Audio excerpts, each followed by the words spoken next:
What was it like working with Maradona? I believe you worked on a film with him, right?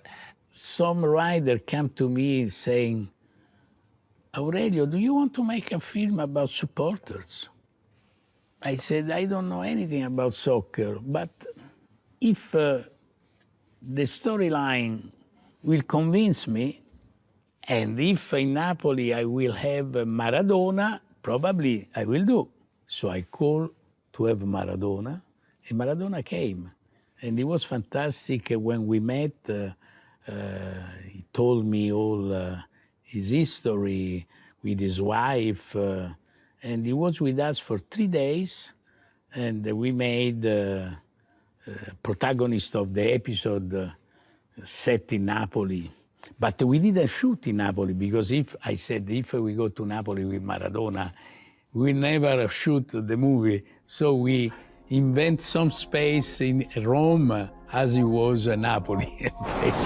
Everybody is in anxiety when you must be relaxed. To have success, you must be relaxed. You're watching Kickin It, presented by Modelo. My guest today took over a Napoli side. As he said, you would walk the streets of Naples and see more people in Milan, Inter, or Juve jerseys than you would Napoli. Since then, he's restored club pride and led the team to 2 scudetti, the same as in the Maradona era. President of Napoli, Aurelio De Laurentiis, welcome to Kickin It. Ciao, good evening to everybody. How are you? And to you. I'm very well. It's great to see you here. The same for me. Before we get into the football, I love the story of how you got Napoli. I know you're very successful in the movie industry. It almost feels like a movie. Can you tell us the story behind how you were able to purchase Napoli? In Hollywood, I was in Los Angeles. I was producing and financing one movie with Gwyneth Paltrow, Jude Law, and Angelina Jolie. It was 2004. And as always, at a certain moment I said, listen, people, I need my 3 weeks of summer vacation. It was August, so I went to Capri.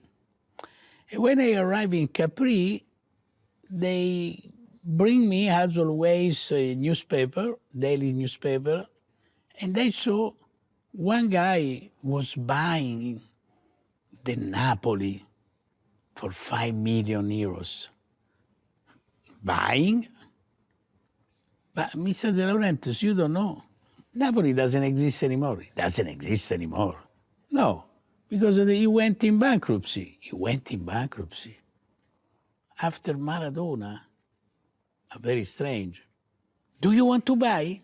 Calm, calm, calm. So I arrived in Napoli from Capri, and there was a court, because after the bankruptcy, the Napoli team must be in an auction. Do you want to participate? Yes. My son Luigi and my wife said, are you crazy? You don't know anything about soccer. My dear friends, but I know about movie business. What is more difficult than movie business? So for me, it's a new adventure. Very funny. No, you are impossible. Yes, probably I'm impossible. So I did. I put $40 million on the table, and I acquired what? A piece of paper. I said, where are players? No, Mr. De Laurentiis, I'm sorry, there is no players. There is no players. No, he was in bankruptcy. Doesn't exist anymore, the company. Where is facilities? But no, why you insist? No facilities at all. You must go to the federation and you must ask from where you have to start to play. So I went to the federation, and the federation people said to me, Mr. De Laurentiis, fantastic to have you with us. Just because it's you will start from 3rd division. From 3rd division? Not from Serie A. No, from Serie C.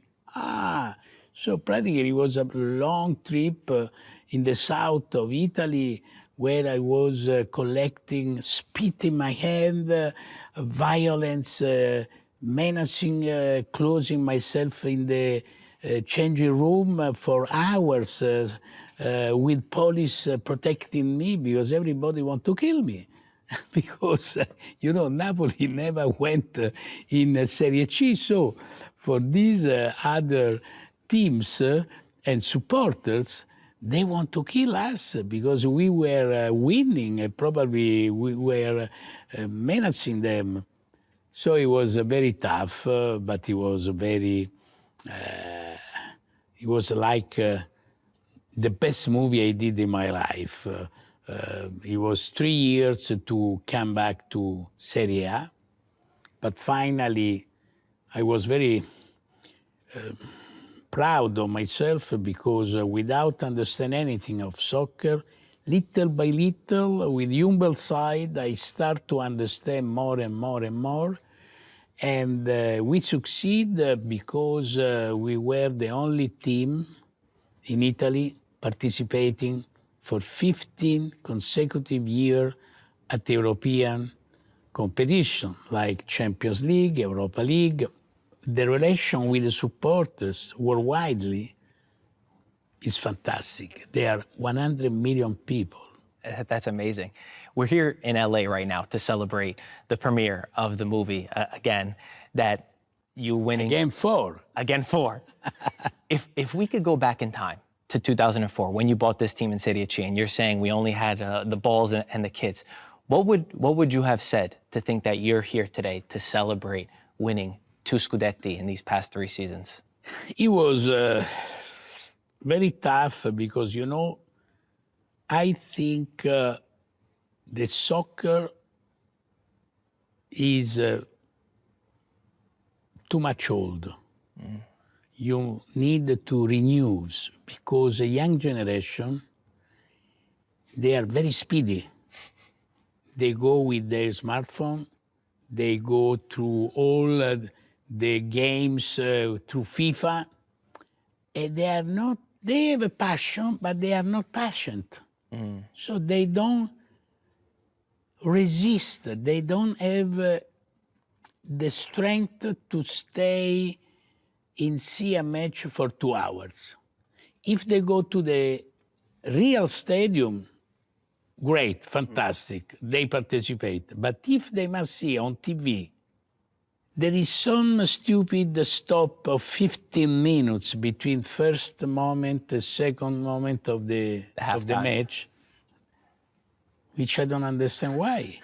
You must reduce the time too much, 45 minutes plus 45 minutes. You must do 25 minutes and 25 minutes consecutively, like in the basket with the real time.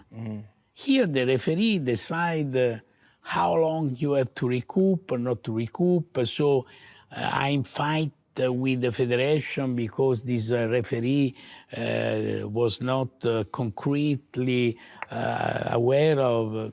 Everybody does what there is anarchy. Anarchy, yeah. That is not good. It's not for sport. You know, it's not for sport also because that is an industry.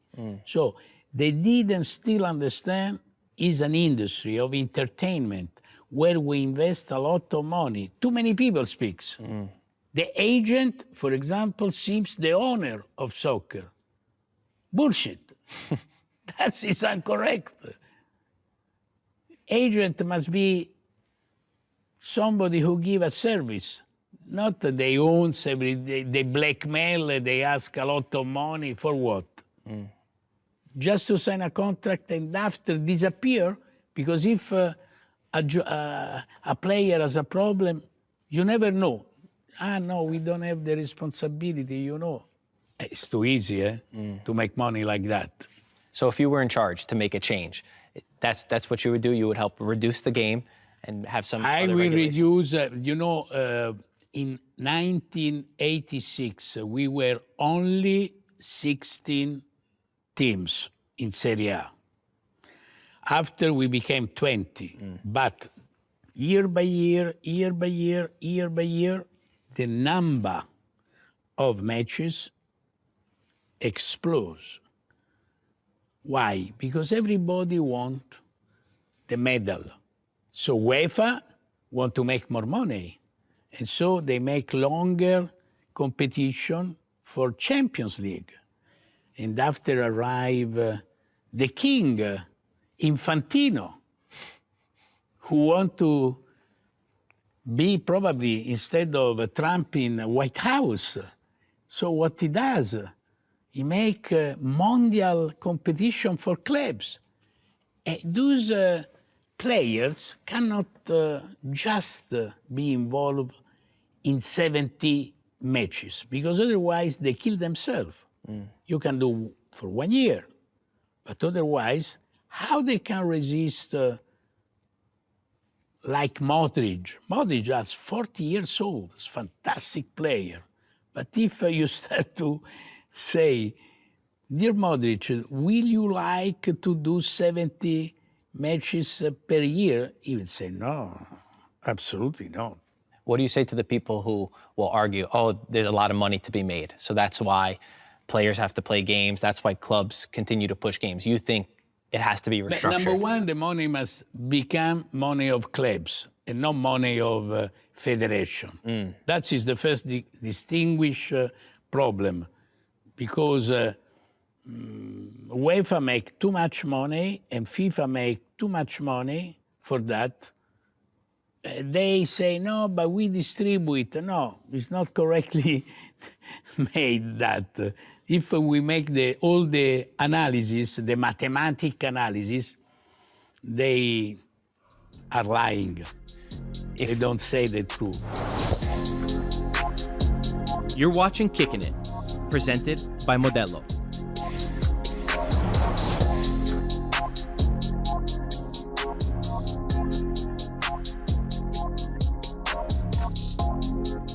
I know you have a true entrepreneur spirit, so I think you could see sometimes vision before others could see vision, and you know where things could go. If we take it back to Napoli, what was more difficult, I wonder, when you were in Serie C? Was it more difficult to get to Serie A with Napoli, or was it more difficult when you were in Serie A to win the scudetto? No, it's not question to be difficult. The question is we gross 1/3 of Inter, Milan, half of Juventus, 1/4 of Real Madrid, Paris Saint-Germain, Manchester City, Manchester United. And so it's very tough and difficult to be in competition when you gross a lot of money less than the others. That is a problem. So we are very attentive in managing the club and to manage and to keep down the overhead. And we were until now capable to compete and to make the life difficult to others, because in any case, my intuition of Sarri was just an idea I had, which was a winner idea. But otherwise, Benitez, Ancelotti, Spalletti, Conte, that is the cream of the cream.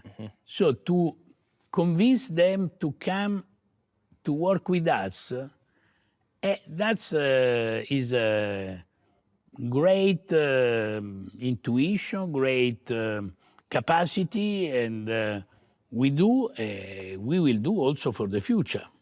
What were some of those conversations like in the early days? Because I imagine if you get a Benitez, he will demand a lot of players. How did you always manage to find a way to have the players for the coach, but then also sustain a winning project? No, there are certain coach which like to share the decision for the acquisition of certain kind of players.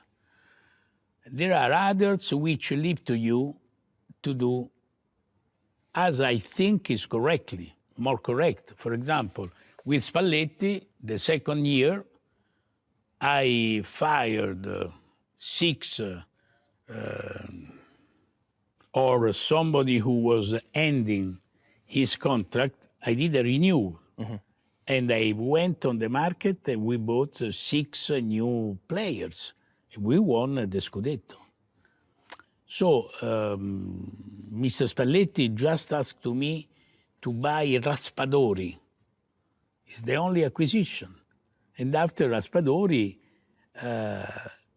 didn't have a big, huge success in the years was with the Napoli. You know, it can happen. But that's when a coach come to you and say, I would like to have the... You try to please him, okay? To avoid, he can always say to you, you see, I said to you to buy that guy, you didn't buy. How? Watch what he's doing. So sometimes you must please him and make him happy. But the reality is you must be organized with your people to understand the market and to understand exactly what you need and what you don't need. Does that sometimes become difficult with certain coaches? Like Antonio Conte, for example, is a big personality, you know, a lot of demands. How was that like, dealing with him and finding the balance? Antonio Conte, I met in Maldivian Islands 10 years ago. We were swimming together. He was fascinating myself with his way to see. You know, in that moment, he was winning everywhere, everything. It was fantastic, etc., etc. So we remained very friends between us. When I had the problem 3 years ago, I called him and he said, Aurelio, I will come. At the end of the season, I will come because I prefer to start from zero and not to just come inside during the season already began because I don't know the players. We must sit, we must discuss, and so that was, and he won the scudetto, the first scudetto. Yeah, we see today. Of course, absolutely. When that season was incredible to watch, to go from 10th place to then winning, the ups and the downs, the players that were scoring the goals. Was there It was a thriller. It was a thriller. Yeah, because the third scudetto was for a long time. When it will happen, but it was written, no? Already written, so it was not a surprise. The first scudetto was a real thriller, and that is the most exciting moment when finally you say, I was good, it was not good, I was lucky. It doesn't matter. We won. That's it. What were the emotions you felt when you won the first scudetto? I was more emotionally involved with the second scudetto. Really? Yeah, because it was until the last minute we didn't know. It was like to be in a casino at the table of Chemin. You have 8, I have 9. Incredible. Incredible. The emotions were fantastic. What was so special about that team? What was it about that team and about Conte and about the group that helped them to win this scudetto? What was the special sauce in that team? But number one, we had a lot of fantastic players. You know, everybody was playing for the company and for Conte. Conte, you will see on the screen, Conte was practically screaming all the time, exciting all the time everybody, keeping the level very high, and was advising everybody not to show down any sec of their life, because if there is any minute of distraction, the others will jump and they will kill you. So that's is good. From that point of view, is a big motivator. You say motivator? Yes, yeah, absolutely. Okay. There was a chip on the shoulder of the team. One thing that we love about Napoli is the amount of players that have come through. Fantastic players who play some of their best years. I mean, you look at Cavani, Higuain, Osimhen, Kvara, and now the latest was McTominay, Jorginho, Hamsik. Fantastic. It's incredible how you found those players. Let's talk about McTominay for a second, because there's few that believed that he could do what he did in Italy. And then to score even the winner against the Cagliari goal to sum it up. When you were signing McTominay, did you ever think that he could have been as good as he became? But Scott is a real Scotland man, Scottish man, and he's like an actor, very elegant, very serious. He's a friend. He's a good boy and has a certain kind of culture. Is very good to. There are somebody you don't have an exchange. With him, you can have an exchange.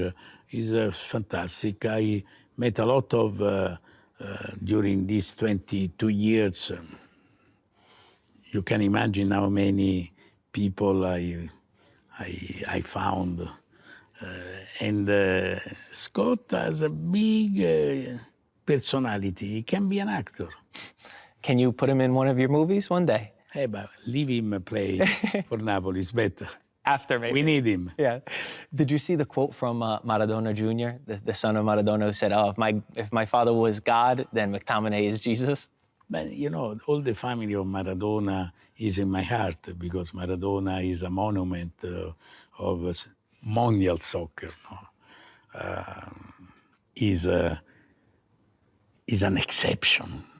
He's not a normal guy. So all his family is, if they ask to me to be helped, I'm here to help everybody because I have a great respect of Diego. What was it like working with Maradona? I believe you worked on a film with him, right? Yeah, I imagine when I was completely far from the soccer moment, it was in the 90s. Some writer came to me saying, "Aurelio, do you want to make a film about supporters?" I said, "I don't know anything about soccer, but if the storyline will convince me, and if we put people from Milan, from Juventus, from Inter, from Rome, from Napoli, probably I will do." And if in Napoli I will have Maradona, probably I will do. So I called to have Maradona, and Maradona came. And it was fantastic when we met. He told me all his history with his wife. And he was with us for 3 days. And we made protagonist of the episode set in Napoli. But we didn't shoot in Napoli because if we go to Napoli with Maradona, we never shoot the movie. So we invent some space in Rome as it was Napoli, okay? What was it like spending time with him off camera as well? During one evening until 2 o'clock in the morning, we were speaking and it was great when his wife said, when you were a player, you didn't make the money you could make today because all the salary came up. His answer was, "Yeah, but I'm very happy."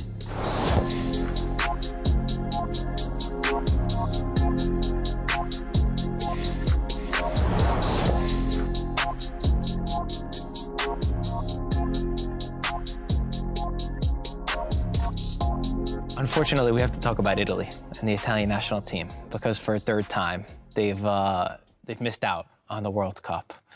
There's probably a lot to be said about the team and the fixes that need to be had. But what was your reaction when we missed the third one?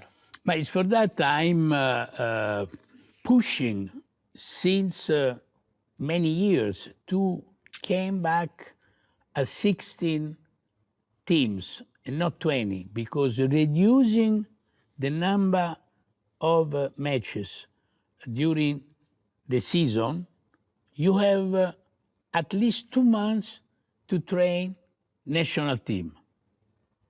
number one. Number two, I want to know why they don't do in insurance. You know, in England, you have a special insurance with Lloyd's. In the movie business, you can insure anything. If you pay, they insure to you anything. Okay? So why they have not to insure UEFA and FIFA if one player injure himself and he cannot play anymore in your team? So if he's out for 1 month, they must give to you X. If he cannot play for 2 months, X. If he cannot play for 1 year, they must give back to you the money to buy another similar players, correct? That is the first problem. Second problem, they want our players, they must pay. If the salary I give to one player for 12 months is 10 millions, they keep the player for 1 month, they must give to me 1 million. Or not. It's normal. Why gratuitously? It's my property. It's not their property. So there is this strange situation in the sports. We are industry or we are not industry. Because if we are industry, as up to me, must be first division everywhere, because the money are too much invested, you must take that in consideration. Why you want, it's too easy if you say, okay, I keep with me 50 players. You make confusion. Or they receive money under the table from agent because they want, they use some players who never been requested to go in a national team just because his value became upper, bigger, no? That is not professional. But that is happening many times. No, you must say, what is a normal team? 11 people plus another 11 in case there is somebody who doesn't feel well or is injured. So it's 22 players, no more. Maybe 3 goalkeepers instead of 2. That is just the exception. 23 people, fine. Why 50, 60, 70? Make confusion, they don't know. And after, who doesn't play, it seems is not take in consideration, so its value is coming down. No, it doesn't work. You call me one player who was in Arabia, who was not playing with Italian teams for how many months? And in Arabia, they stopped with the war, so he's not training himself. Or you keep people who are playing Italian but are playing in England, are playing somewhere else.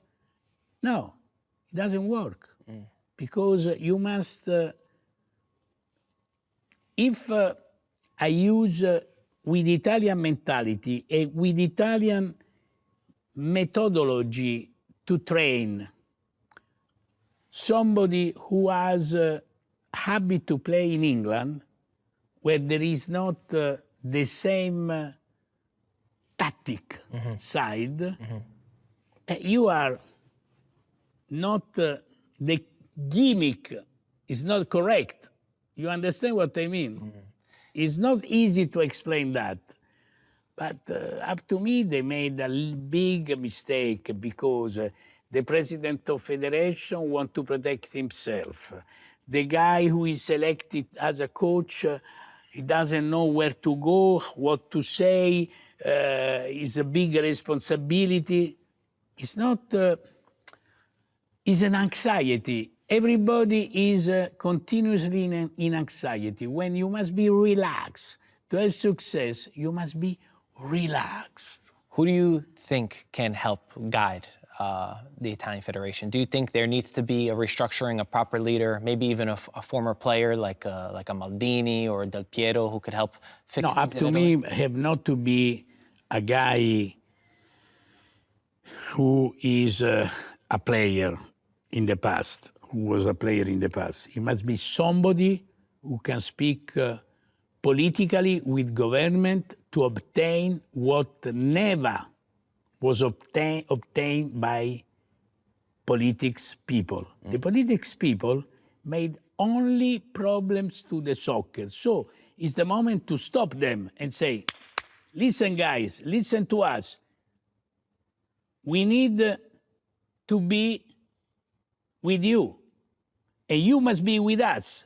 So if we need solve a fiscal problem, support problem to make a new stadium, new stuff, new politics, new philosophy, you must help us. Otherwise, we will not succeed. So today we need some person who has the credibility to take the telephone, to call the Premier Minister and say, listen, I need that. And the Premier Minister must say, okay, we will make you happy. That's it. Let's hope that happens for the good of Italian hope football. too. And I trust your judgment being on the inside. Aurelio, it was such a pleasure to speak with you, and I'm very excited for your premiere tonight. You bring us very lucky because today we share the match together in my house and we won. So what you do next time? Anytime you want me. Where you are, you must come back. Wherever you want I pay me. to you the ticket. Okay, I shake your hand. Done. Okay. Goodbye. Okay. Ciao. Ciao, Aurelio. Ciao. Thanks for watching Kickin' It, brought to you by Modelo.